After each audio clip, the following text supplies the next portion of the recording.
Meron pong ash emission o nagbubuga ng abo ngayong umaga ang Bulkang Canlaon sa Negros Island.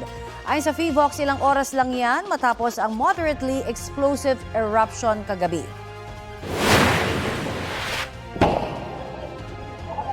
Nabulabog ng malakas na pagputok ang ilang residente sa La Castellana, Negros Occidental.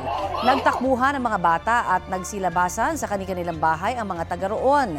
Kita rin ang pagkislap sa tuktok ng Bulkang Canlaon. Nagtagal po ang moderately explosive eruption ng bulkan ng halos 2 minuto. Ilang oras matapos ang pagputok, naranasan ang ashfall sa 10 lugar sa probinsya. Mahigit 2 kilometro ang ibinugang usok ng bulkan.